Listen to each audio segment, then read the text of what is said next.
Welcome back to the Mormon News Roundup, folks. I am your humble host, Steve A's. Yes, that's talent on loan from Kolob. It's May 2nd, 2025. So glad to have you on board. A little bit under the weather today, so I didn't have an episode last week. Haven't recorded anything, but I do have a fantastic show that is lined up for you. So glad that you could join us. We're going to start off with the Secret Lives of Mormon Wives, discuss those scandalous gals over there on Hulu and ABC. We're going to give you some temple updates. In particular, the Fairview, Texas temple is always in the news, and it is the church's most controversial temple. We'll tell you what's going on with that.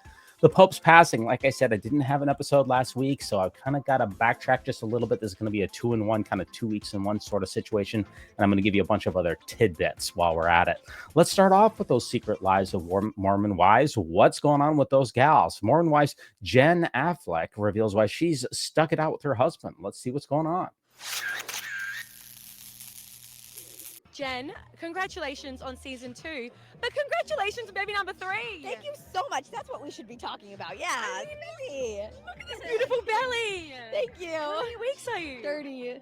And she looks incredible. You're so nice. You do. When's your due date?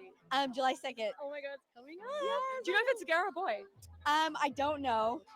Are you keeping it secret? Yes, I'm keeping it secret. I love that. Yes. Well, let's go on to the other baby of yours, Secret Wives of Mormon Lives. Secret Lives of Mormon Wives. Yes.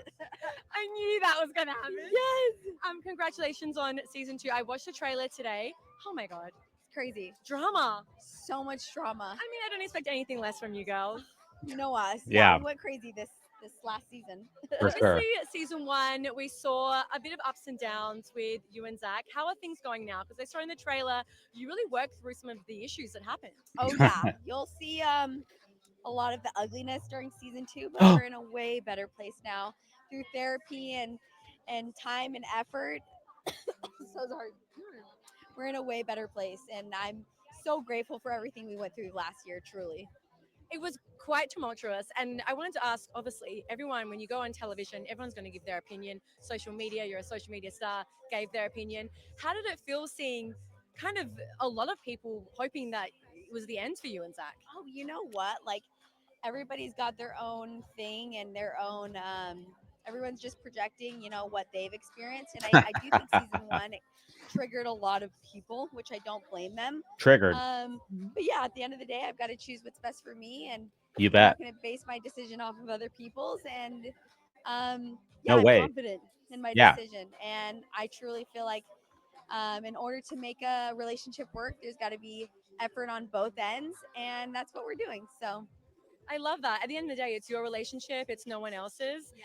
Do you feel like you saw a different side to him last season that you didn't see when you first got married?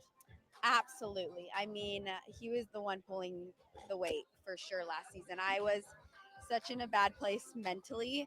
And truly, if he wasn't there for me, I don't think I would have been able to get through all the things that I got through. So And we saw that you took him back to Vegas, back to where it all started. that's right. How Yep. did you convince him to do that? And did he love it in the end? It was his idea. And you know what? That's part of our therapy. That was exposure therapy for Wait, your therapist told you to do that? Yes. They're talking about going to a Chippendales together. Yes, I mean, we really have been working through everything. I mean, when I tell you we've been doing hardcore therapy, it's not just 1 hour a month, it's like 8 hours a week. I mean, that's how serious we've taken our relationship. So Good I love idea. that. Congratulations. thank you. I want to get to the girls, of course. A lot of drama with the girls. We see Taylor's ex-best friend coming back into trying to get her way into Mum Talk. How did you feel about that?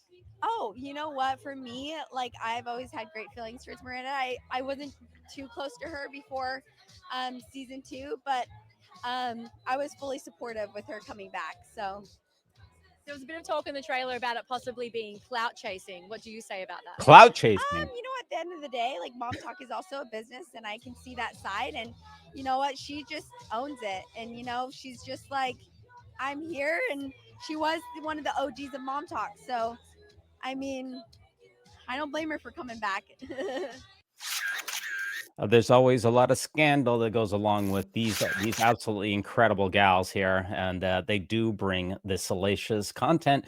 And she was referencing, of course, the fact that between seasons they have a little behind the scenes clips to keep your interest piqued. And let's talk about that season 2 trailer and also the addition of additional people who will be with those Secret Lives of Mormon Wives cast. Let's see what's going on here with the swinger scandal and additional people who will be on season 2, which I understand has already been shot and is currently being edited. So congrats, ladies, on season 2. Are you surprised the reaction that this show blew up and the massive hit it has? Yes, I am. shocked. Yes, all surprised. Actually, no, I wasn't shocked. Really? Yeah, I mean, Mormon swingers. I mean, you can't get crazier than that. There's really only Yeah. one swinger in the group, though. Do we know? Was that? Was that true though? Okay, well, mostly true. I think Mom. I mean, this show had a huge buildup. It was extremely controversial from the beginning. I was not surprised at all that it was one of the most popular shows on Hulu. And I believe that it had 2 billion minutes watched, which is a significant chunk of change. I was not surprised at all that it got the eyeballs that it did. It's been a positive impact for the Mormon community. Okay. Life has been a blur. Mom talk has become a nationwide trend. I never imagined everything to blow up like this, but it's a double-edged sword. You're opening up yourself and your family to all kinds of drama. Can I have a hug? You can have a handshake. So, is there swinging in season 2? No. No, but Swing there's kids. swingers. Yeah, there's more talk on it. What a miss. Yeah. Yeah, there's What a bummer. more answers, more answers, I would say, to questions. Ooh. Anyone that comes in at this point is clout chasing. What the hell? Is Uh-oh. Miranda? Oh my god. Miranda. Miranda is Taylor's ex-best friend. I'm going to set the record straight on the swinging scandal. Ooh. Oopsies. It's going to get messy, for sure. Oh, What are we yeah. going to see in season 2? Different perspectives. Yeah, that's good. That's a good one. Lots of chaos, fighting. Yeah. Strip Some of the dancing. Same. To be honest. Same different day. Well, different day. it's not the same because 3 of you Yes, here we're gonna see more babies. Yes, more Yes. bellies. More bellies. Yeah, it's my more turn. hormones. Yes. Probably more crying. Yep. Things for Zach and I have been pretty rocky. This is our marriage. This isn't a game. I think this is going to be a little intense. You announced we were swingers to the whole universe. What to do? No one had sex ever, period. What the? Who's lying to us? Hey, don't touch my wife. Oh, this is Whoa. crazy. He's a psychopath. The police are here. Mom talk is turning on each other left and right. And how is this friend group? Wow. After all you've been through. Crazy stuff. Yes, we're great. Yeah, it's definitely been rocky. I feel like it's been very rocky in Yeah. Mom Talk for sure. So I mean, that's all I can really say There's a about lot it. It's of- been rough. Friendships rebuilding, friendships falling out. Yeah. Yeah. And how are you doing with everything? Because you kind of started this whole thing. Yeah. Same. I'm surprised that they put her on the back row. Typically, Taylor is on the front row, by the way. I would say speechless. Like, it's been a lot. I did not expect it to go and blow Speechless? This could be the first time Taylor's been speechless. up as big as it did. I will say it. That was shocking to me. Yeah. Like, and where we are today now, like, it's still shocking. Every time we, like, are growing and doing this type of stuff is, like, mind-blowing. But it's been a cool experience for sure. Yeah. Things went down in Italy at Vanderpump Villa. She has a cease and desist to keep her from talking about it. Oh, If she comes at me, I will absolutely dominate her. dominate. Manipulative, and you know it. I really think she needs to get over herself. Let's go. It's going to destroy the group as a whole. Oh. You please cut the camera. I can't Oh. do this. And how has the experience been for your family and friends? Because in the Mormon community, this has probably been a big deal for all of you. Yeah, I think I was actually shocked on the reaction after the season came out, but because before the season came out, we were getting kind of a lot of backlash from the Mormon community Yeah. before they even had a chance to see what was actually on It was the when show. the trailer came out. Yes, once the name was announced, once the trailer was out, Yep. the Mormon community was kind of freaking out. And I definitely had, there were definitely family members that were not happy. I think everyone can say they probably had one family member at least that was not happy.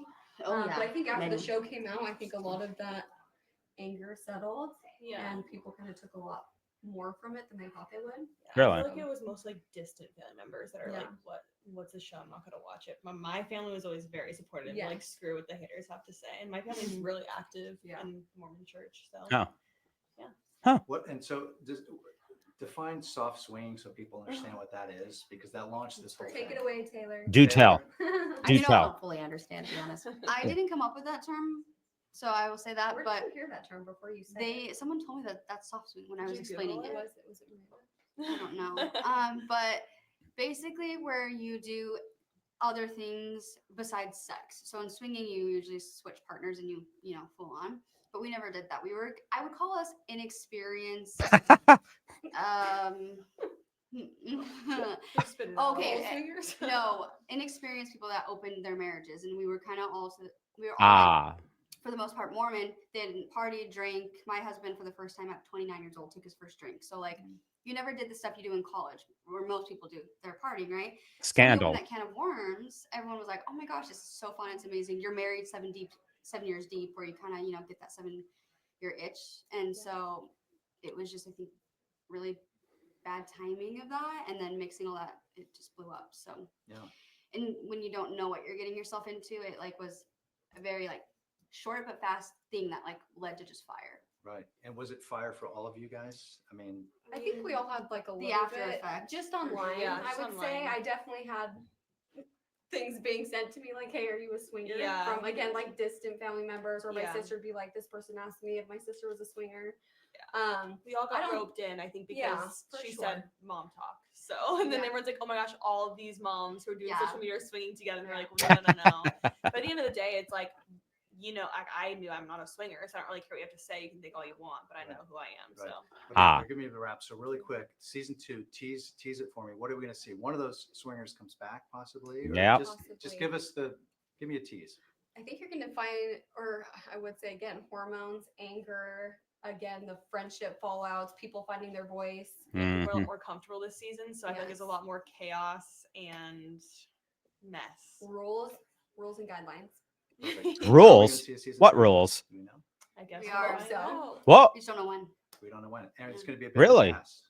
Yes. Oh, we have yeah. 3 more members. That's right. Wait, just really quickly, how far along are you? 26 weeks. 28. 30 weeks. Wow. We're very close together. Yes. All right. The Well, odds. congrats. Good Thank luck Thank with everything. you. Thank you, ladies.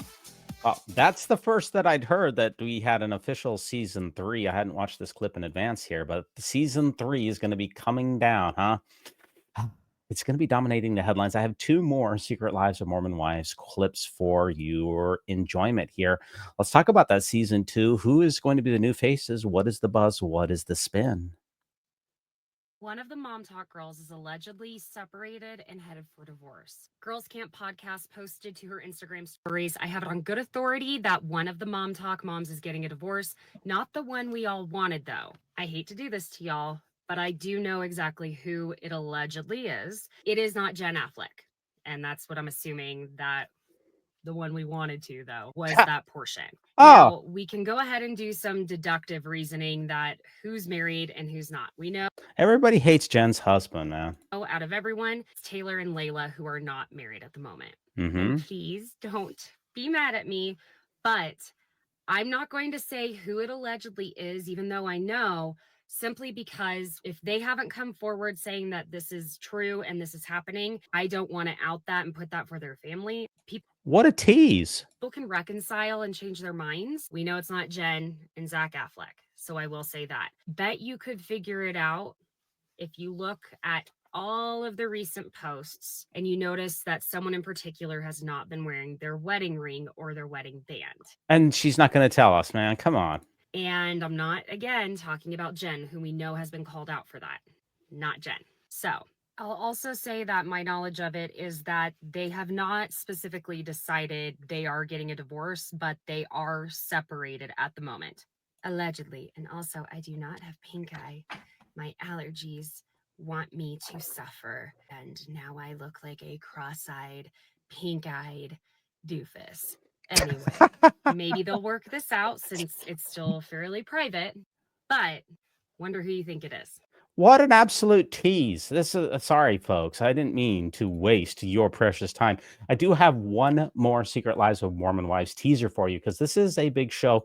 Alyssa Grunfeld, everyone's favorite ex-Mormon star. Let's see what she has to say about her prediction for season 2 of The Secret For Lives. season 2 of Secret Lives of Mormon Wives. Miranda will be the new cast member on season 2, and she was part of the original swinging drama with Taylor Frankie Paul. However, Miranda seems to be on good terms with the rest of the girls, so I don't know that this is going to lead to the drama that we think it will. Unsurprisingly, many of the cast members are pregnant this time around, and I'm going to guess that we're going to see a scene where one girl announces her pregnancy, and a few moments later, another girl interrupts the scene to announce her pregnancy, and it's going to cause a huge argument. Before I get to Demi, as a side note, I have a whole video on my Patreon dedicated to all of my predictions. I predict Demi will have a much smaller role in this season than she did in the first. If you look at the promotional materials, they shoved her all the way in the back. We may see more of Jessie, though, because there are multiple rumors that she is going through a divorce. Jen and Zach will still be together, which is unsurprising for a devout Mormon couple, but it's also very frustrating. I'm guessing we're going to see scenes of Zach very sincerely apologizing and then go on to commit the exact same toxic, misogynistic behavior. My guess is we'll see scenes of Dakota and Taylor being co-parents with benefits, especially based off of this photo she recently posted. In season 1, Whitney was the total villain, but my guess is that the producers are going to choose a new villain for season 2 just to keep things interesting. My predictions for season 2. Okay, it's very interesting here. Alyssa's top 2 comments on this are very enlightening. This literally sums everything up right here. The first comment that you have is, are these ladies still active in the church? I'm guessing no. That's what everybody always asks about. And number 2, it doesn't look like they're wearing the undergarments. That's always the speculation that people have as well. Folks, obviously, you can probably tell that I am not the particular demographic that this show, I think, is intended for. I find this to be a lot of mind-numbing fluff and a general waste of time. I don't find it to be very entertaining. In fact, I did a video called I Watched 10 Hours of Taylor Frankie Paul so that you don't have to, where you can see my full comments there. But the reason that I'm covering it is I don't think that a lot of you can appreciate the amount of buzz that this particular show brings up every single week. Even though it's literally not airing new episodes, I get a Google alert every single day, folks, for Mormon and LDS content. And this is just a typical day here. Look, I'm scrolling through 3 of the screenshots here. Mormon Wives star Whitney Levitt addresses lavender marriage rumors. Jessie compares Crazy Mormon season 2 to the Lotus. And more Mormon Wives Gone Wise season 2 brings even more scandals. Secret Lives trailer just dropped with scandalous new character. And a woman, Jen Affleck, explains why she stayed with fan-hated husband Zach, and on and on.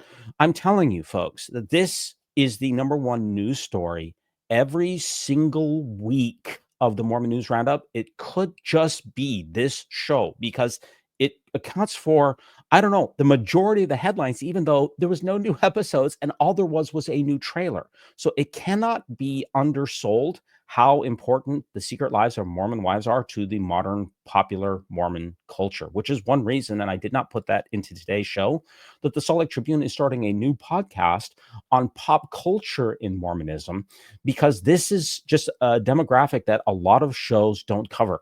Am I the right person to bring you coverage for the Secret Lives of Mormon Wives? I think not. These aren't my peeps. I don't have a solidarity with Jen Affleck or Taylor Frankie Paul. I'm not. They may be Mormons, but they're not my kind of Mormons, if that makes any sense. Okay. So anyway, Secret Lives of Mormon Wives, let me know in the comments below what you think about this show. Obviously, you've heard a lot of my thoughts about it. Just a couple of cleanups from some previous episodes here. We do have a big show here. I just want to cover it all. It's kind of a 2-for-1 here. Back a couple of weeks ago, there was an interview with President and Sister Robert Preston here on the right, which was the original church. On the right is the original church article announcing that they plan to serve a senior mission, where Sister Robert Preston was cut off. Her head was chopped off. I'm laughing about that, but that is an unfortunate microcosm of how Mormonism only values the man. Notice that her name, by the way, is only Sister Robert Preston. She's not given her dignified with her name. Her name is Patricia, but even in the headline, even though it is fixed on the left, where at least they fixed the cropping, her name is still not in the headlines. A typical example of how Mormonism starts off bad and then finishes, even when it tries to correct itself. not much better than what it started. At least they changed the picture. She has a mouth. We can confirm that. I do find that to be somewhat ironic. The Salt Lake Tribune has posted this a couple of days ago. The University of Utah will now offer new credit, will be applied to proselytizing missions for those of all faiths, as well as students who do humanitarian work. So you will get class credit for serving an LDS mission at the University of Utah, or for other LDS, even if you didn't serve an LDS mission, but you did full-time missionary work in a proselytization manner, you will now get that credit. And Brian Lee asks, can I get my credit retroactively? I don't know. And what in the holy hell? Folks, I am in total favor of this particular ability to grant credit. A Mormon mission in particular is about 10,000 hours worth of effort. It's a significant amount of education in the human condition and in religiosity and in scripture study and a bunch of other things. I think it is well worth. I mean, a college credit, the amount of time that you invest in a 3-credit class pales in comparison to the amount of work that you put into a Mormon mission. Totally in favor of it. In fact, most universities give military service some credit as well. I think it's about time that Mormon missions got their fair share. Totally in favor of it. Kudos to the University of Utah. I used to teach there once upon a time. Ex-Mormon Josiah Ryan, Josiah Ryan's, actually it's Ryan Josiah. This headline got it backwards here. Ryan Josiah spreads love as gay Jesus in Utah. He appears as the rebellious figure annually at the Utah Pride and is raising money to help Conversion Therapy Survivor Network. I've had Ryan on the program a couple of times here. He's always a very good watch.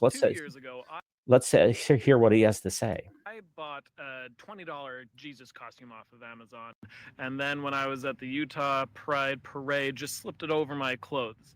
I had no idea the reception that Jesus would have at Utah Pride. So last year, I upgraded by commissioning someone to make me a custom, sparkly, gay Jesus costume, and then went to the whole festival in that costume. I had probably 1,000 to 2,000 people, I would guess, take pictures of me, most with me, like around the shoulders type of thing. And this year I'm upgrading yet again, and I need your help. But first you have to understand just why gay Jesus is so popular at Pride. It all has to do with religious trauma. For some reason, being told that you, just by virtue of being you, are inherently broken, evil even, and that the only guy who can save you from yourself lived a couple thousand years ago is hurtful.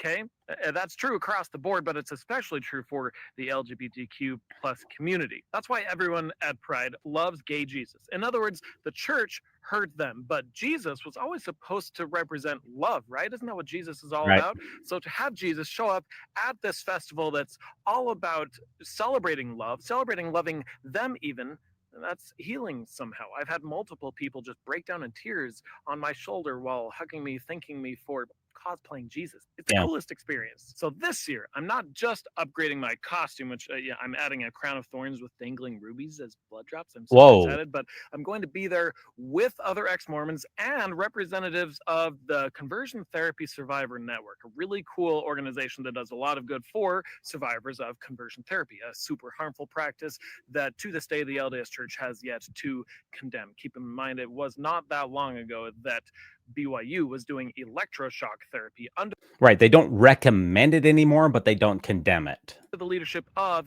Dallin H. Oaks, he who is next in line to become prophet. So we want to be in the parade and have a booth at the festival, and here's where you come in. We're just a bunch of volunteers donating our own time and money to do this, but it requires a lot more than you'd think to have a spot on the parade and a booth at the festival and keep the booth supplied with all of our stuff. So if you could help us out, I'd just be over the moon. I would ask to just donate $5 if you could. I mean, if you can give more, we won't turn it down, but all I'm asking for is one Celestial Kingdom cup of coffee's worth, and that's all we'd need from each of you. I'll put a link in a comment and in my bio. Ryan, good luck to you. That is one of his most viral moments, is when he does the Jesus at the gay festival thing. And he has an uncanny, he looks a lot like, I guess, the conception of what Jesus might look like. I don't really know what Jesus would look like per se. Supposedly a little bit more darker skin, maybe olive colored, but still, he has an uncanny resemblance to a Mormon Jesus. And I think that he's 100% right. When you can bring love and empathy to people, then it's well received, and he does a good job there. He gets a lot of views for it, and it seems like he's doing great work. And as I mentioned, the church no longer recommends people for conversion therapy and does not pay for it, but it has not condemned it, which is immoral. Let's see what's going on also with Nemo the Mormon pointed out that some things are happening in the church that people are not paying close enough attention to. And namely, is there old doctrine in new books in the church? Let's find out.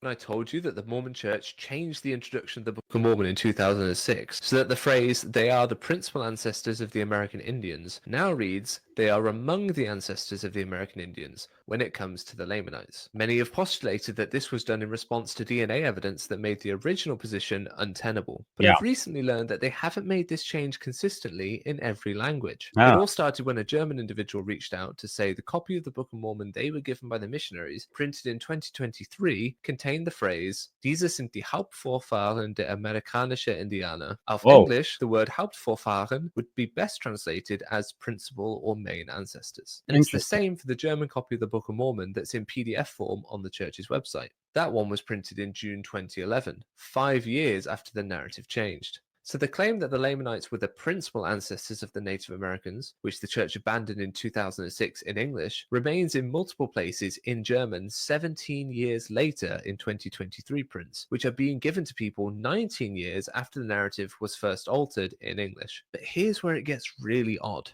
On the church's website in the online gospel library, the phrasing has been changed to a phrase which translates as "among the ancestors." Huh. So why would the church have the new narrative on one part of the website, but continues to supply in print and PDF form the old narrative? And perhaps more significantly, is this a one-off? Or could this be the case in other languages? Let me know in the comment.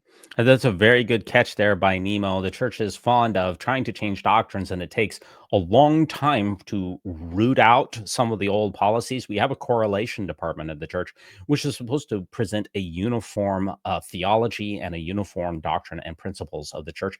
And often what we find out is that the left hand does not know what the right hand is doing. A perfect example of that was the idea of the skin color in the Book of Mormon being a reflection of a curse by God, as taught in 2 Nephi chapter 25.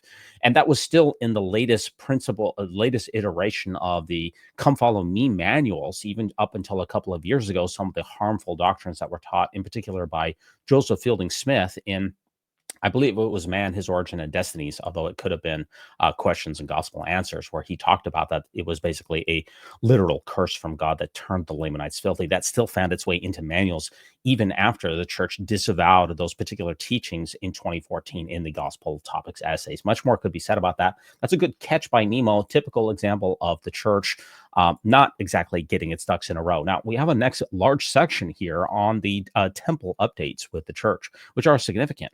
Texas City moves ahead with Latter-day Saint Temple, but with new conditions. The Fairview Texas Planning and Zoning Commission unanimously approved changes. So let's see what's going on there. North Texas LDS Temple gets zoning approval. What happens now?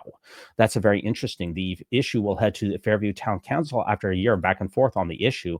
Let's see what's going to go on with this very controversial Well, a highly debated project in the small town of Fairview looks like it's now moving forward. Last night, the Planning and Zoning Committee voted to approve the construction of the temple for the Church of Jesus Christ of Latter-day Saints, but only if it looks a certain way. Yeah, this is a development that has been at the center of controversy for about a year now. The church wants to build it in the Collin County town of Fairview, as we told you, just south of McKinney.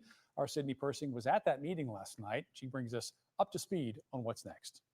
This morning, a controversial temple is one step closer to becoming a reality here in Fairview, sort of. After a long night of public comment and passionate debate just hours ago, the town's Planning and Zoning Commission voted to suggest that the Fairview Town Council allow the Church of Jesus Christ of Latter-day Saints to build a temple here.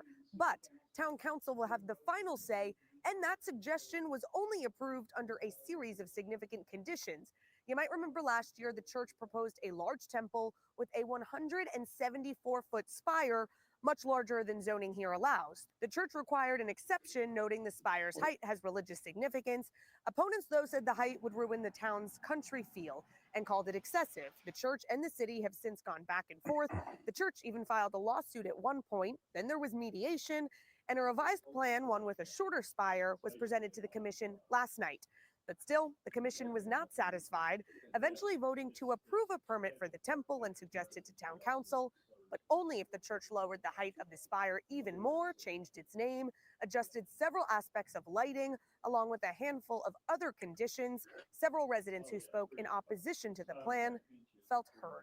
We're not saying that they can't have a temple. We're just saying have a temple, but build it within the ordinances. Now, a spokesperson for the church would not comment to WFA after the meeting, but she did share a written statement that said the church believes the temple will be a meaningful addition to Fairview. When I asked if the church would agree to the conditions suggested by the commission last night, that spokesperson only noted the commission is just a recommending body to council. Here's what she said about the spire in advance of the meeting. It is a symbol to us. We look to the heavens. It's where heaven and earth meets. And so having a spire is important to us. Sure. After a year of this back Sure and it is. forth, town council here in Fairview will finally take a stab at this. What conditions they will decide are appropriate, what they'll decide at all of that remains to be seen. We will keep you updated as this story continues to develop. Reporting here in Fairview this morning, I'm Sydney Persing. Back to you. Yeah, thank you, Sydney. And as Sydney alluded to, it is not clear if the church will accept those conditions, but we will continue to follow the story and bring you the latest both on air and on our website at WFA.com. That's a absolutely tremendous Discover your new Cadillac. Sorry about that. That was an absolutely tremendous summary, by the way, an excellent piece of journalism. There has been additional developments that have been associated with that we're going to bring to you at this time. And the church's spokesperson there saying that the steeple is integral to church worship is, of course, in my opinion, a highly dubious claim. But yes, it did get zoning approval. Let's give you a couple more articles. There's a number of them that are going to bring you up to speed with the Fairview, Texas Temple, which is the church's current most controversial temple and has dominated not only the headlines, but the news articles and coverage across the last couple of weeks. A highly debated project in the town of Fairview is now moving forward. Last night, the Planning and Zoning Committee voted to approve the construction of a temple for the Church of Jesus Christ of Latter-day Saints, but only if it looks a certain way. This development that's been at the center of controversy for the past year. The church wants to build it in the Collin County town of Fairview, that is just south of McKinney. Last year, the church proposed a large temple with a 174-foot spire, much higher than zoning there allows. So the church requested an exception, noting the spire's height has religious significance. Opponents, though, say the height would ruin the town's country feel, and they call it excessive. There was mediation and a revised plan. One with a shorter spire was presented to the commission last night. We're not saying that they can't have a temple. We're just saying. I think I may have got my clips there just a little bit back, but yes, that's a very similar coverage there. This has been dominating those Texas news headlines. There's no doubt about that. And this is the exact picture here that we're getting here. Interesting development in the Fairview Temple saga. Comments aren't as full of examples of Mormon persecution complex. There's a very high here. This is from the church itself here. Temples here on Thursday. This is what the church has released with regards to this controversial temple. On Thursday, April 24th, the Fairview Planning Commission unanimously voted to approve the conditions planned, plans for a reduced McKinney, Texas temple, as agreed upon in mediation in November. Final approval of the conditional use permit goes before the town council, which just happened. I'm going to bring you up to speed on that as well. The conditions recommended by the commission included reducing the steeple height to 68 feet, renaming the building, and turning off the nighttime exterior lighting every night between 11 p.m. and 5 o'clock p.m. on Sundays, Mondays, and holidays when the temple is closed. Very interesting stuff here. Again, this has been approved on certain conditions. A highly debated project in the small town of Fairview is now moving forward. Last night, the Planning and Zoning Committee voted to approve the construction of a temple for the Church of Jesus Christ of Latter-day Saints, but only if it looks a certain way. This development has been at the center of controversy for the past year now. The church wanted to build it there in the Collin County town of Fairview, just south of McKinney, but last year, the church was proposing a large temple with a 174-foot spire, which is much higher than zoning allows for there. The church requested an exception, noting the spire's height has religious significance. Opponents, though, say that that height would ruin the town's country feel. I think I have a few of my clips. I do apologize. I have a few of my clips are a little bit jumbled here, so sorry about that. But Rebecca Biblioteca points this out. How neighborly. The LDS Church rep tells Fairview Planning and Zoning Board that the temple lights will not be turned off at night. So there's not going to be any compromise there as far as that particular clip is concerned. I thought I had it queued up, but I don't. The LDS Church says that we're not going to turn off the lights. We are not going to play nice in the sandbox. That's what we've come to find out in Fairview. And Jessica Frankel, one of my favorite Facebook accounts out there, points this out. My favorite part of conference is when President Nelson says that we need to be peacemakers while he's currently suing 3 cities because he disregarded their building zones and codes and building codes and zoning laws and refuses to meet to discuss and only uses bullying tactics from lawyers. What a great example of peacemaking. That is highly ironic. President Nelson, where are you? LDS Temple application passes with conditions. Let's bring you up to speed on that as well. There's just been a tremendous amount of news coverage, and I'm sorry if some of that mine was repetitive, but this is being covered by a lot of different outlets. We just finished almost 4 hours of the Fairview, Texas Planning and Zoning meeting where they were discussing the application by the LDS Church for the McKinney, Texas Temple, although now we found out the name may be up for debate. So I had to jump in my car. I had to go out and get a snack. It was so long, but I wanted to update everybody really quickly as to what happened at the meeting. So like I said, after public comment, people in the blue shirts, people in the green shirts, people on the planning and zoning board asked really good questions. In the end, they decided to pass it along with conditions, and they did take a lot of time. The lighting was a major issue. Apparently on this second application, there was no stipulation to turn lighting off at night, and the church's lawyer flat out said, nope, we're just going to light it 24/7. That was a concern. So there were all kinds of conditions on lighting and height and tying the sewage into the town of Allen, all kinds of things. It was pretty complex and well thought out. So this means that now we go on to the town council meeting. This is going to be on Tuesday, the 29th of April, and it's going to start our coverage on the Mormon Newscast at 4:30 p.m. Mountain Time. The town council can pass it, with a vote of only 4 people, and they can pass it ignoring the conditions that the planning and zoning put forward, or they can say nope, until the church meets these conditions, we're not going to pass it. So really anything can happen. It's even more, I think, unpredictable than any of us thought. So again, the CUP, conditional use permit, was passed by the Planning and Zoning Board in Fairview for the temple with conditions. And I would encourage everybody to speed through our coverage on it. I'll link it in the show notes here because it was a fascinating meeting. But yeah, definitely speed through it. You don't want to spend 4 hours like we did. So we'll keep you updated. But plan to join us on the Mormon Newscast on Tuesday the 20th. Yeah, we'll bring you up to speed on that. Thanks for the coverage there. Rebecca Biblioteca always brings the best as the temple buster in chief here. I do have a couple of clips here from people at those particular meetings here talking about this particular temple and whether the steeples are really integral to church worship. Let's find out. Said that there were smaller temples. I'm just trying to get to the point of how you came to this, or is it actually essential to what happens inside? It is. Right. So the church lawyer here, or the church representative here, is being asked whether the church steeples are really such a big deal. Are they integral? Are they essential? Well, let's find out. It is essential. What? On beyond what happens inside. It's essential. President Nelson and Elder Brednar have both said it is not essential in videos.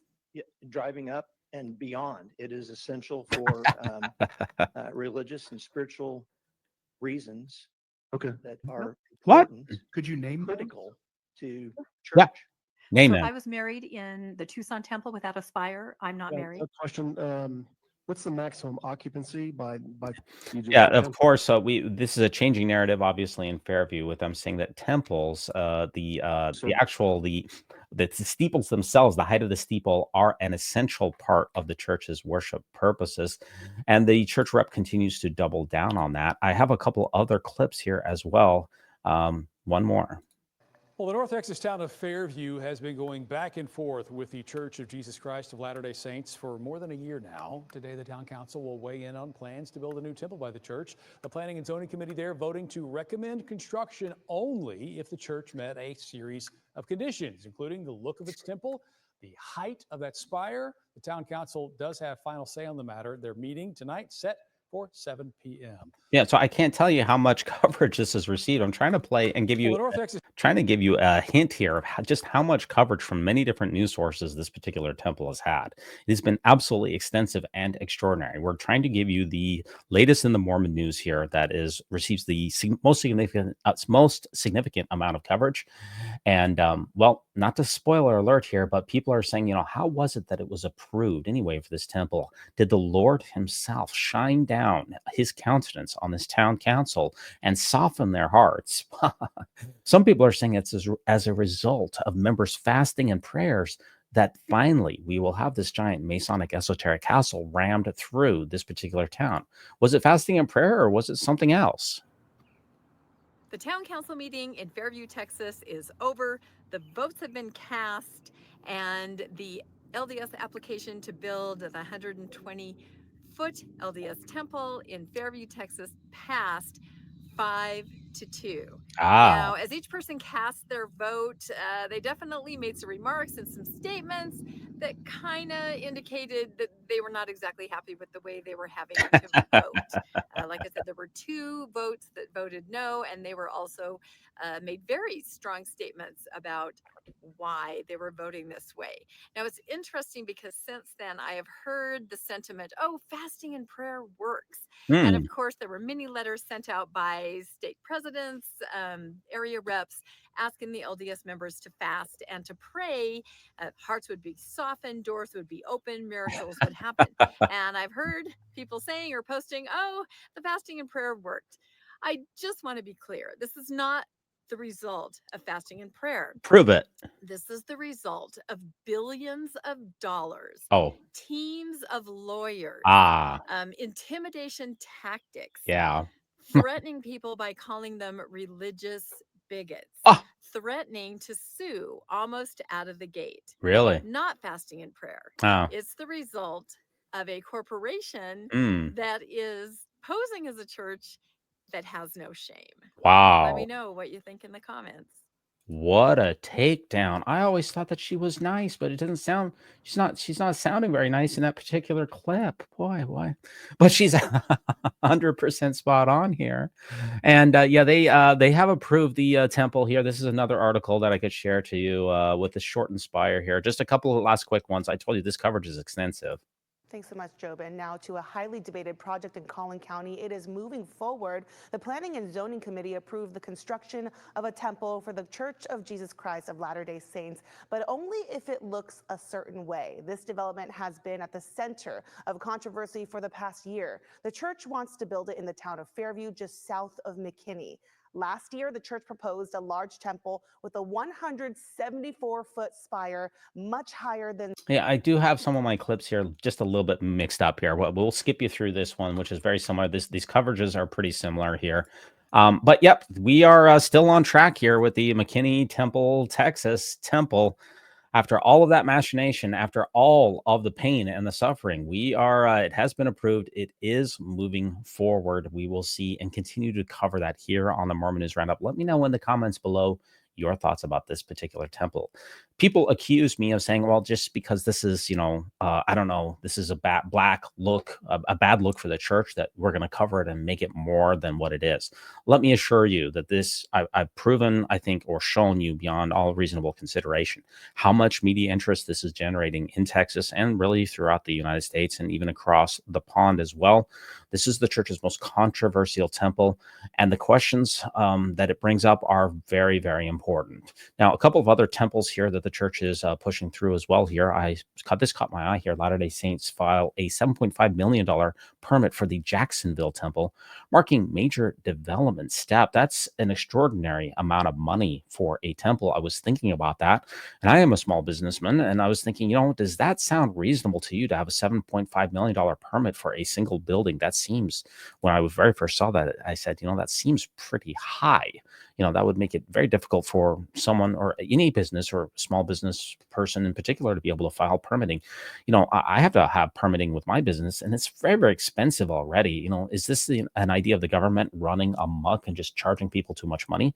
Well, the more that I thought about it, these temples typically in the United States are totally tax exempt. They don't have to pay a penny in property taxes in perpetuity. So all of the services that are associated with these particular buildings, you have to get that out of the permitting up front, since you're not going to get any money in the long run. So for my mind, a $7.5 million permit seems about on par with how much money that and free services that the church is getting from those particular communities.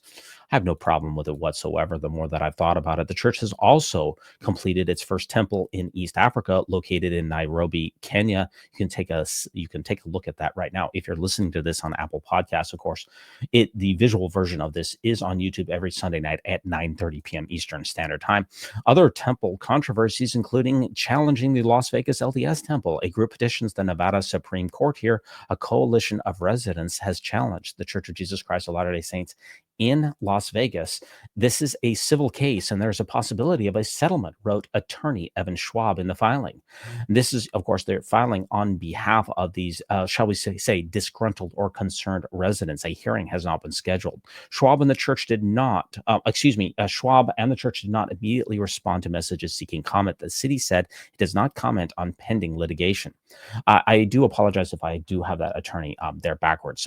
Yes, the last year, the city council approved the 70,000 square foot facility on 20 acres at Hickman Avenue and Grand Canyon near Lone Mountain. This is the Lone Mountain Temple, the second in Las Vegas. The project will include a temple steeple reaching the height of almost 200 feet and a meeting house and ample parking. Well, there's pending litigation and there's challenges to the Supreme Court. We will follow that as well. All of these temples are highly controversial. This does bring us to maybe one of our last subjects here. A couple of other subjects that came up here is, first of all, the Pope Francis has passed away. And I guess they're calling the cardinals in for the conclave, which is to begin here in just a few days, to bring in a new pope. The Mormonish podcast pointed this out here, that while St. Francis is going to lie in state at St. Peter's, which he just did a few days ago, actually, LDS missionaries will wait in line to pay respects to the global faith leader. So the church dispatched low-level missionaries for the Pope's funeral. That seems incongruous to me. To my knowledge, no senior church leader actually attended this funeral. I could be correct. I'm happy to be stand corrected here, but low-level missionaries paying their respects, that's good. But what about senior church leaders? Why aren't they there? I do have to bring this up as well. I do find it to be rather remarkable. I'm trying to be respectful here, but J.D. Vance meets with the Pope and he dies within 24 hours. Boy, that is... J.D. Vance has a profound effect on people. We'll just put it that way. The Pope survived, 80, 90 years, all kinds of different wars, trials in his life, even recovered from pneumonia, but he couldn't recover from just a couple of minutes with J.D. Vance. Speaking of Easter time celebrations, by the way, Easter Day photo. Somebody posted this on Ex-Mormon Reddit with a cross. This is, again, Easter time frame here. A cross on a Mormon chapel. Boy, times have certainly changed. That's absolutely incredible. That never would have happened in my time. Speaking of Easter time frame and crosses, we will return to that Pope Francis coverage just a little bit more here. But it's amazing because when I grew up, there were no crosses in the church. Difference between a cross and a crucifix. I just learned today at nearly 50 years old. I guess being raised Mormon, it really just wasn't a thing in my life. Something that current Mormons aren't going to be able to say the same thing about, since now it's a thing. I wasn't aware that there's a difference between a cross and a crucifix. I still don't know. Jen, unfortunately, did not clear that up for me. But yeah, I mean, we got Mormons attending the Pope's funeral. We have crosses on chapels. We have the church with the Easter celebrations here, talking about Holy Week and other things of that nature. The church changing on its website how it approaches the entire Easter season, including the Holy Week celebrations and everything, celebrating Good Friday and many other things. The church is probably trying to rebrand itself to be more palatable to Christians. It's changed some of its icons on its maps, on Google Street View and, Apple Maps and things like that, to instead of having a picture of a Moroni blowing a horn, just a regular standard crucifix. I'm embarrassed to say I don't know the difference between a cross and a crucifix. I guess that shows you my ignorance. There's going to be there was approximately 50,000 mourners who visited Pope Francis's body in just the first 24 hours at the Basilica, and it was a smaller turnout for the Pope, which sparks speculation about the church's future. That's interesting. Just going to cover that. Around me, this exact spot was jam-packed with people last night, lining up to see the body of Pope Francis lying in state inside of St. Peter's Basilica. But right now, it's really thinned out. There's no line around me whatsoever. And the numbers reflect that. According to the Vatican, 50,000 people walked by the body of Pope Francis in the first 24 hours. It sounds impressive, but you compare that to John Paul II when he died, and it was 10 times that number. 500,000 people walked by John Paul II to see his body in the first 24 hours. Now, what does that say? Why aren't as many people coming?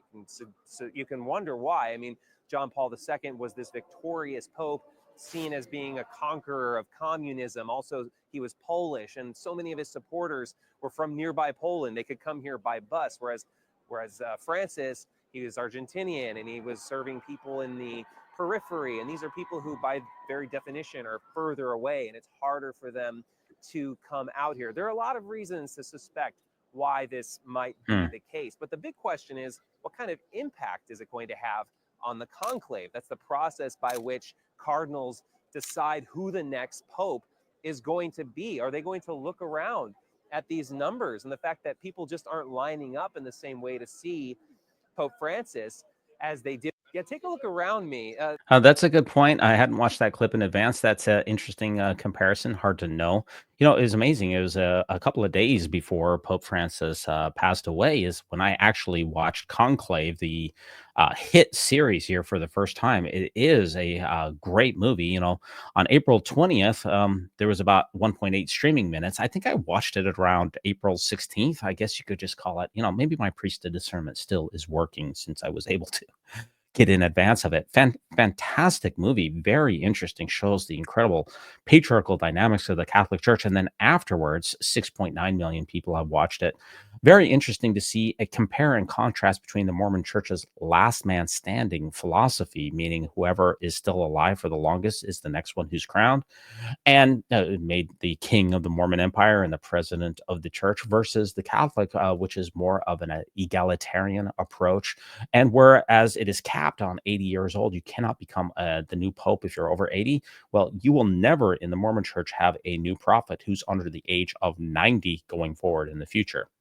Interesting to see both of these very patriarchal religions and how they approach things. There is a significant contrast between Pope Francis and President Nelson himself, which I definitely want to point out to you.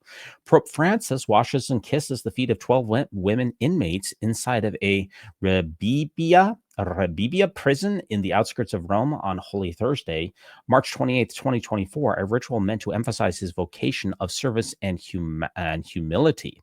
I tried to find anything similar of a Mormon prophet doing something similar like this, but I couldn't, and I wonder why.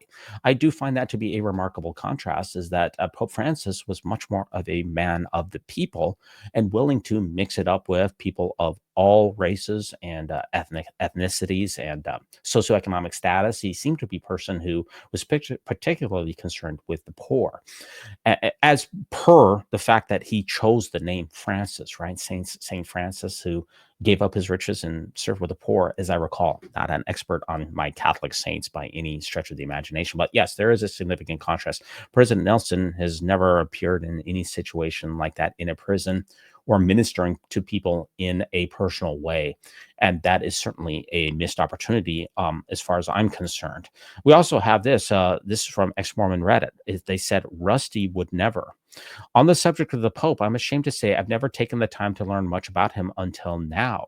I'm so impressed by the life he lived and the things that he did and said. Perfect by no means, but just a lot more blatantly Christ-like. And it's also just so apparent how corrupt our leaders are. In contrast, that is the irony. Again, This is Pope Francis, who has died at the age of 88. The Vatican has announced. Yes, there certainly seems to be a significant amount of contrast here, which I can't help but note here. Pope Francis' personal wealth at the time of his passing was just $100. This is in contrast to President Nelson's current wealth. As you may recall, he is the president of the Church of Jesus Christ of Latter-day Saints. This is a corporation sole, S-O-L-E. The church's valuation in the last available documents we have from the Widow's Mite said that it was approximately 296 billion, that's billion with a B, at the end of 2024. The church is gaining in valuation approximately $1 billion a week. So I don't know, the President Nelson's current wealth is probably around $330 billion. We have the contrast of Pope Francis's wealth at the time of his death of being $100, and President Nelson, who his current wealth is $330 billion. That's all his. Legally, it's his. He can do whatever he wants with it. If he wanted to liquidate the entire church, sell everything, put it into his own checking account, and disappear, no one could stop him. That is his money. So the contrast between these two individuals is pretty significant in my mind. There's a couple of other facts here about Pope Francis that I find to be interesting as well. Oh, wait a minute. I was just worth $100. I thought I had another clip that goes along with that, but I guess I missed that. Interesting to see the contrast between these two. Pope Francis just lived in a very, very small a place, so as opposed to President Nelson, who lives in a luxury tax-exempt condo. Anyway, a couple of other Latter-day Saint reactions to the Pope's passing here. This is one that really went viral. A lot of comments here. David Hand says, "I believe Pope Francis will listen to the missionaries in the spirit world and become a Latter-day Saint." If you think, ladies and gentlemen, that he is at all joking, he is not. People in the comments section are giving that a thumbs up because, according to Mormon doctrine, the Pope is currently in the spirit world, where Mormon missionaries will present unto him the quote unquote true gospel. And people are saying, yes, because Pope Francis was from exterior, gave an exterior persona of being a humble and Christ-like person, that he would definitely accept Mormon Jesus, accept his Masonic esoteric rituals that were done on his behalf by some person, typically in the United States, and that he, in the eternal scheme of things, will be with God and Jesus in the afterlife.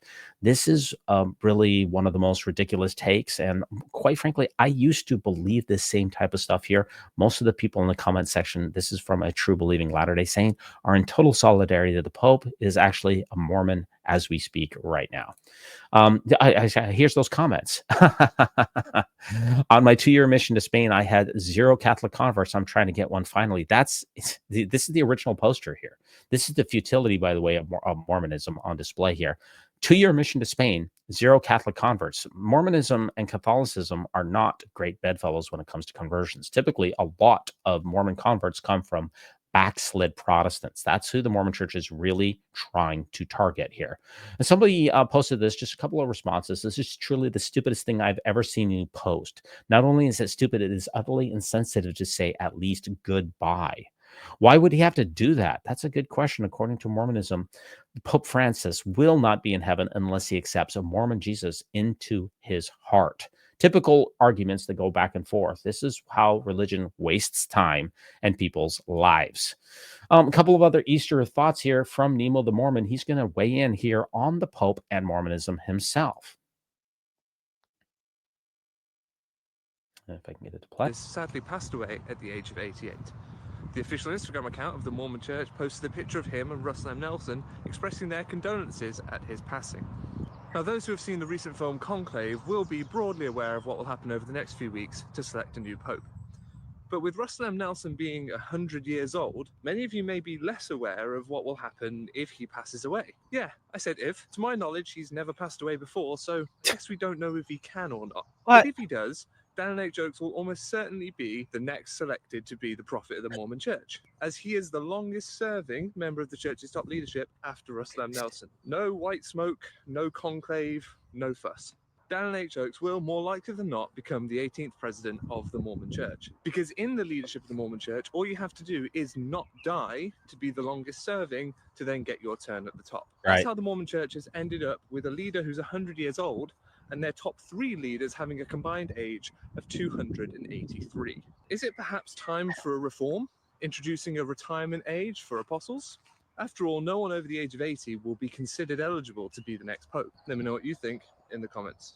First of all, I will just tell a couple of quick reactions, Nemo. The only thing that's certain in life is death and taxes. President Nelson is going to die. Number two, obviously, the Catholic Church's succession policy is far more humane, far more wise, far more pragmatic, and it's just a better way to shift authoritarian structure. And yeah, the Mormon Church has a lot to do. It should reform how it changes its changes over. Now, the church did respond, as Nemo pointed out. The church did respond to the Pope's passing, which I'm going to cover in a moment. But let's also cover how Utahns and Mormons in particular covered, dealt with Easter and also the Pope's passing. We'll talk about that with this particular clip here, if I can get it to play, which I'm pretty sure that I can. Sorry. And there's always technical difficulties. I think there's an ad that goes along with this. One of the most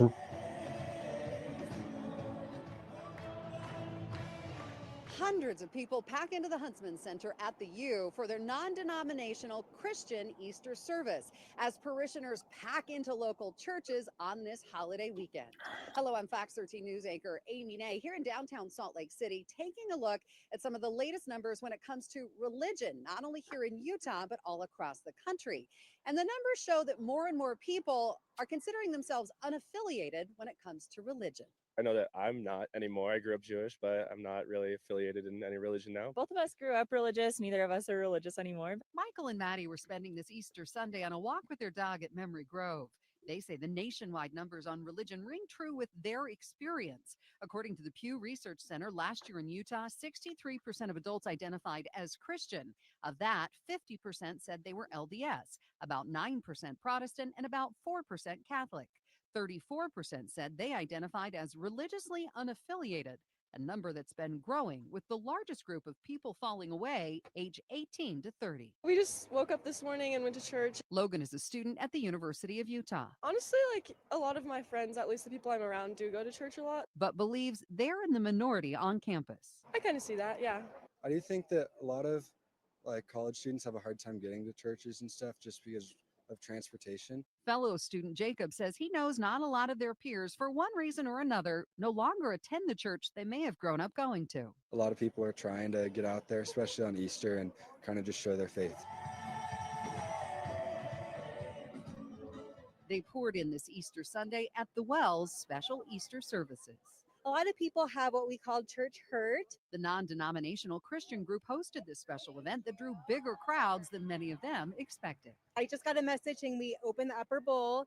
It's fantastic. Normally on a Sunday, we have 4 services.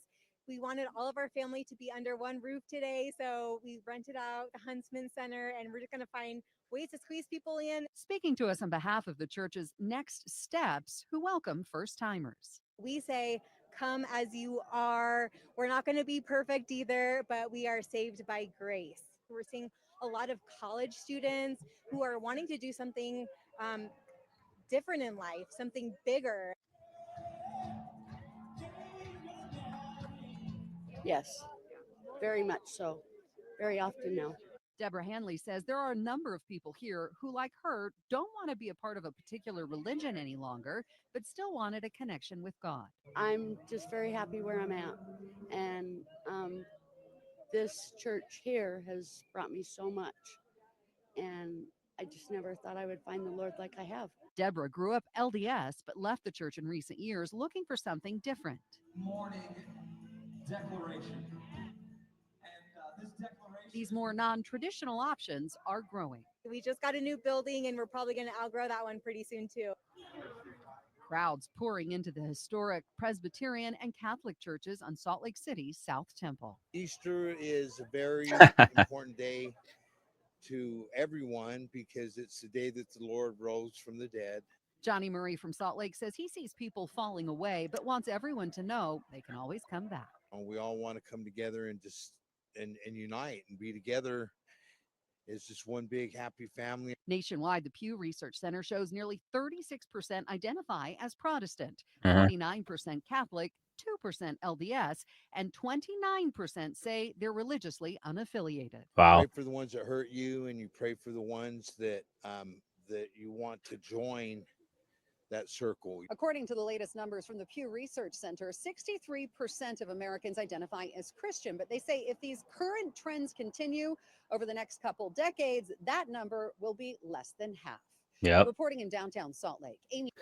Yes, folks. So religion is obviously dying. Secularization, modernization is taking a hammer to a religious sentiment. You see the religious nuns in that particular piece almost eclipsing either Protestants or Catholics. 30% of people, religious nuns, are on the rise, and it is an inevitable decline to see the slide in religion. We saw that in the Catholic Church with the Pope's passing in general, with a lot less people, as opposed, we're seeing a hollowing out that is happening before our very eyes.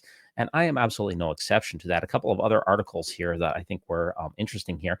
Utah political religious leaders mourn loss of Pope Francis, and Cox orders the flags lowered. Let's see what's going on there.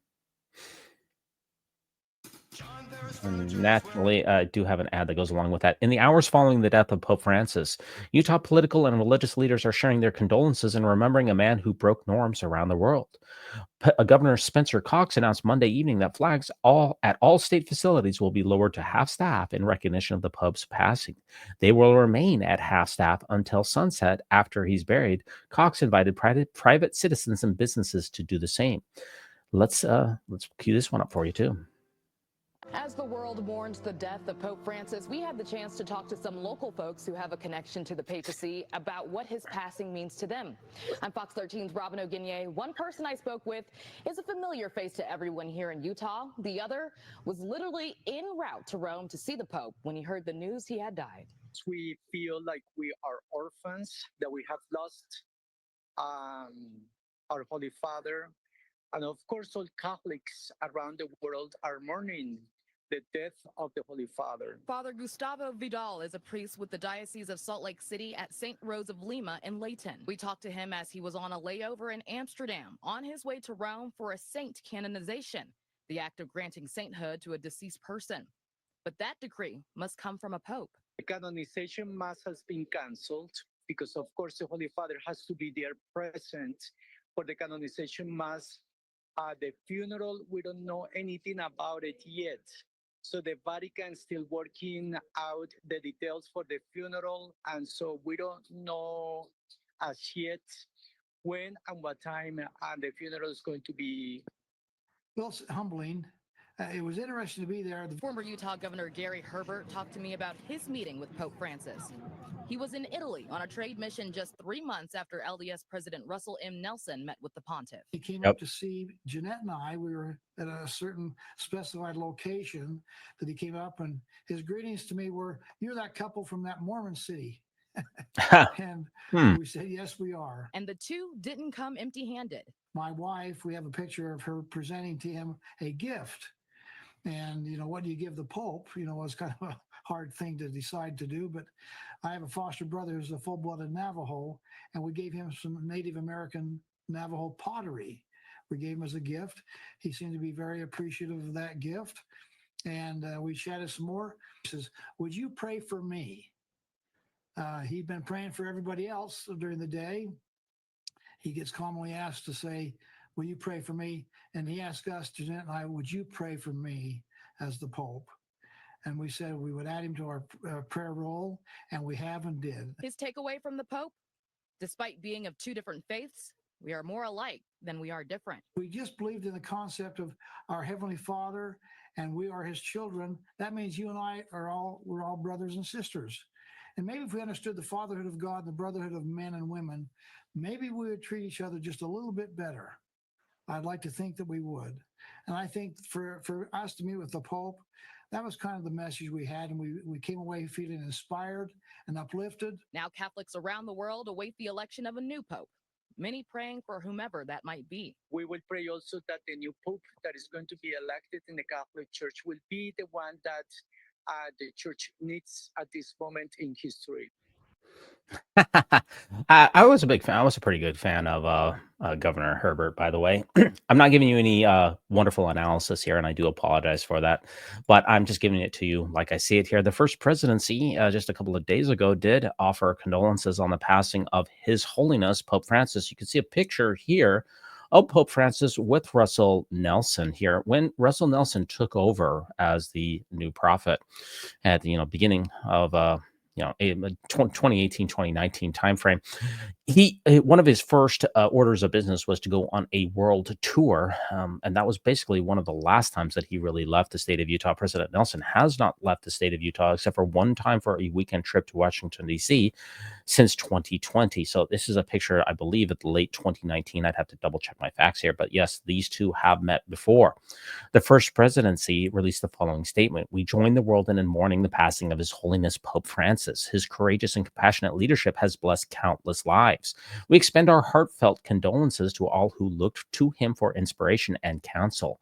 As the world pauses to remember his example of forgiveness and service, we feel deeply grateful for the goodness of a life well lived and rejoice in the hope of a glorious resurrection made possible through the atoning sacrifice of Jesus Christ." Trying to keep things on a very positive spin here, by the way. You will note here that President Nelson was not, or he did not attend the funeral. I don't even know if he was invited. I do wonder how you can be a global faith leader and not be at these particular funerals. It doesn't seem to add up in my mind. As far as President Oaks and a little bit more Easter fallout here, I just want to cover this as well from Rebecca Biblioteca here. Let's bring this up to speed for you as well. President Oaks issued an Easter challenge, and the results of that are in. President Oaks gave an Easter message last month where he encouraged members of the church on Easter Sunday to greet each other with "He is risen," and the correct response is "He is risen." Now, I was curious as to whether or not people were actually doing this. In searching social media and talking to friends who attended an Easter service, I kind of found it was a mixed bag. Most individual people did not say to each other, "He is risen." There was one bishop from the stand that said, "Please, everybody, use this greeting today." People tried. A little bit awkward. I think that one person that I heard of used it sort of like the aloha greeting, "He is risen," and expected everybody to say that back when he was on the stand. I did notice an uptick in text Easter greetings where people would write to you and say "He is risen," when in the past they might have said "Happy Easter." Let me know. Did you notice anything about "He is risen" on Easter Sunday? Let me know in the comments. Thanks. Yet another LDS social media challenge that doesn't seem to have taken hold.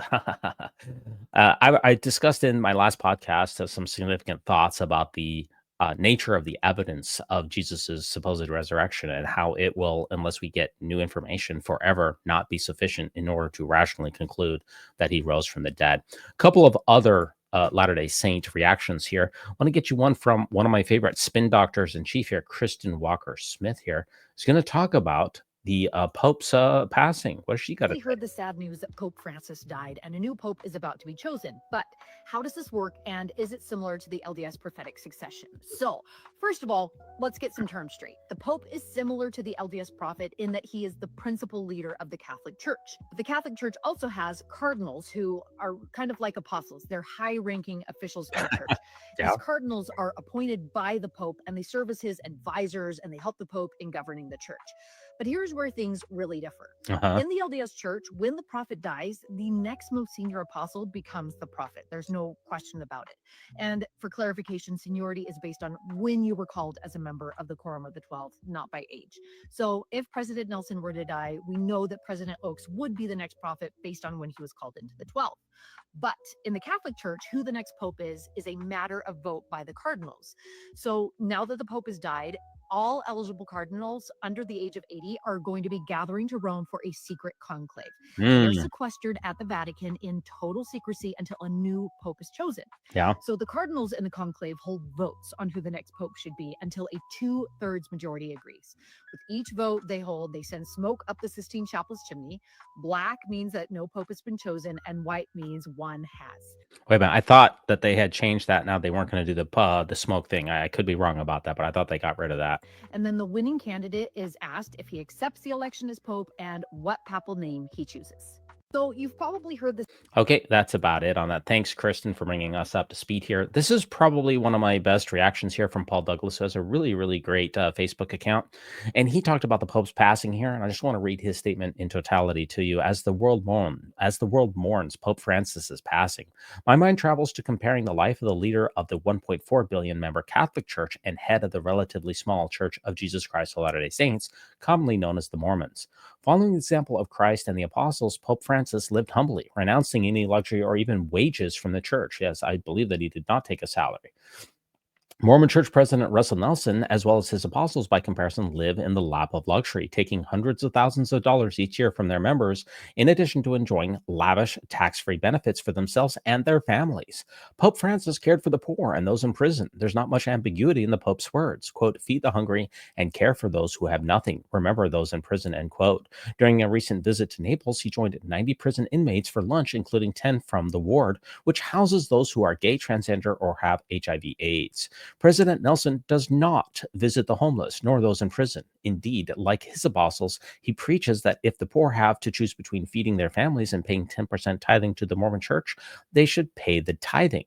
In December 2023, the pontiff released a document, Fiducia Supplicans, sorry if I got that misspelled there, allowing Catholic priests to bless same-sex couples. Pope Francis met with groups of transgender people, praised those ministering to gay Catholics, and called on Catholic bishops to welcome LGBTQ plus people into the church. He has said that parents of gay children should not throw them out of the house or condemn them. In contrast, in 2015, the Church of Jesus Christ of Latter-day Saints quietly announced what Russell Nelson described as a revelation, wherein anyone entering into a same-sex marriage is exhibiting prima facie evidence of apostasy, which went as far as to bar the children of same-sex couples from baptism. This revelation was also followed by the excommunication of many gay members. However, in 2019, Nelson claimed another revelation, clearly due to public and media criticism, reversing the original one.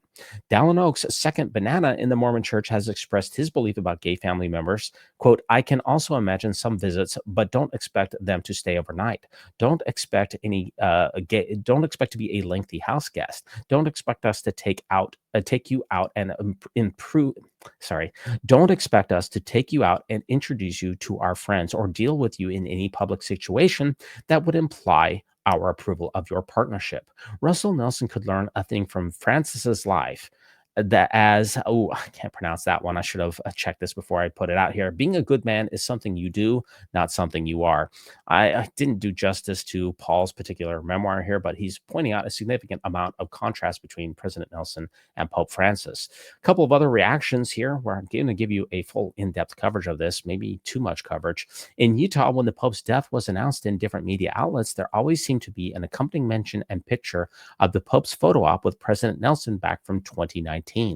Looking at the picture again made me try to imagine what were they really thinking. The looks on their face there are certainly priceless. Very amusing stuff. It's also interesting to me that President Trump attended the funeral, and yet President Nelson nor any other high-ranking Mormon church leader did. And why do you suppose that is? Church leaders and major government players from all over the world attended the funeral, and not one senior Mormon representative did. What does that tell you about how the church is either viewed on the world stage, maybe it wasn't invited, or how it looks at itself as a player on the global stage? The Pope passed away. Again, this is from Rebecca Biblioteca. The Pope passed away after the day after Easter, and I've already heard the sentiment expressed in these posts several times. So why is this? Where Pope Francis is being welcomed into heaven.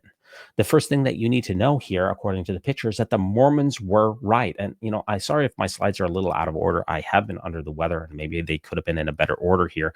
But we have a number of different Latter-day Saints who have said that they're wondering what life is going to be like for Pope Francis when he reaches the other side. And it's going to be wild when he realizes that the Church of Jesus Christ of Latter-day Saints is the one true church. Typical Mormon sentiments, to be sure here. And what is the fair legacy for President Nelson in comparison to the Pope's legacy? The Pope's legacy for many people is considered a generally positive impact on the world. Will the same be able to be said of President Nelson? That is a question that is certainly up for debate. remember, he defended religion from politics. The Pope Francis did. He apologized for the church's past, including insensitive remarks. Pope Francis had interfaith respect and cooperation, and he spoke for the trees. He was a person who was interested in global, combating climate change and things of those nature. None of those things I don't think you can say are true of President Nelson. A couple of very last comments here. I probably hammered this one home just a little bit too much here, but this is yet another sentiment here where Pope Francis converts to Mormonism post-mortem. So that's what authority looks like. Pope Francis. Sources close to the spirit world report that Pope Francis has most likely already accepted an invitation of baptism into the Church of Jesus Christ of Latter-day Saints following his passing, which of course brings up the very important question, how long will it be until the Mormons do Pope Francis temple work for him and baptize him into becoming the potential for being a Latter-day Saint in the afterlife, including the sealings, the anointings, and all of the rest of the rituals? I guarantee you that those type of things will happen at some point in time, whether Pope Francis's descendants want them or whether he himself wanted them or not. Now, as far as who's going to be the next pope, well, President Trump says that, he'd like to be.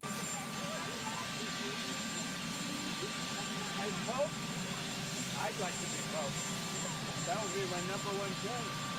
I don't know. I have no preference. I must say we have a cardinal that happens to be out of a place called New York who's very good. So we'll see what happens. He'd like to be the audacity of President Trump is really something. I'd like to be Pope. That would be my number one choice. Too funny, Donald. Too funny. Our last article here to take us out of here, I want to get this done in an hour and a half, is the jury has found Lori Vallow Daybell guilty in the Arizona trial. This will bring us pretty much up to date, I believe, on all we're so close here, folks. I know this is a long episode. It's a double issue here. Lori Vallow has been found guilty. We touched on throughout the news at 4. Andrea Dearden joins us now as we officially have a verdict in the Lori Vallow Daybell trial out of Arizona. Andrea, I know you've been following this for us. Do we have the decision officially? We do. The jury found Lori Vallow Daybell guilty on that charge of conspiracy to commit murder, of course, charged with conspiracy to commit murder against her fourth husband, Charles Vallow, conspired with her brother, Alex Cox. The jury only able to hear evidence about Lori because Alex Cox died a few months after that, the shooting of Charles Vallow. So, of course, he is not one of the co-defendants, but we heard a lot about him in that trial. So now she waits. Now we will move into the sentencing phase, which will be of interest here too. And again, just a little bit of a reminder, what were the charges on the table here? What was she facing specifically, again, in Arizona? Right. So right now, this case deals with just one charge, and that is conspiracy to commit murder against Charles Vallow. She does have another trial coming up, the exact same charge, conspiracy to commit murder against Brandon Boudreaux. Brandon Boudreaux still alive, different than Charles Vallow, the victim in this case that she was just tried on. He did die in that shooting, but she will be back in an Arizona court again for another conspiracy trial in just a couple of weeks. And I think a big question is she going to be representing herself in this case? We don't know yet. She did represent herself in this case, and we had reason to believe that she may also do the same thing in the next case. That has been the discussion. But could today's verdict change that?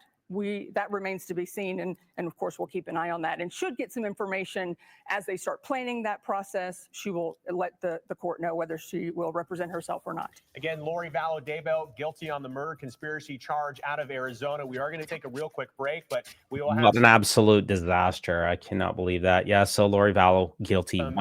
Guilty once again. I guess it's good to see her not being able to see the light of day. Another guilty verdict is a good thing, in my opinion. There's no doubt about that. Folks, we are reaching the end of this particular program. I thank so much for staying with us here. We've reached that Mormon News Roundup joke of the week, which is hard to follow that up with Lori Vallow, but I'll give this to you. Do you like to identify as a Christian, but like to conveniently ignore virtually every teaching of Jesus? Ask your doctor if the Republican Party is right for you. That seems about right. I gave you a minimum of commentary today, folks. folks, because my voice is not feeling there, and I'm also very much under the weather. I would like to, however, thanks so much to my particular people who have been associated with this podcast who do support it. That's very kind of you. I'd like to thank Scab. I'd like to thank Bob, RMW, Carol. Thanks so much for being a part of this program. David, Blaine, Brett, Michael, and a special thanks to Colette, Amarak, Starla, Jeffrey, Garrick, Lee. Thanks so much for supporting the Mormon News Roundup, folks. We did it. Mormon News Roundup, another episode in the books. Really appreciate you being on board here. I am definitely not papal material, but if you can hit the like, hit the subscription on your way out the door. Folks, always think celestial, and remember that no unhallowed hand can stop the Mormon News Roundup from progressing.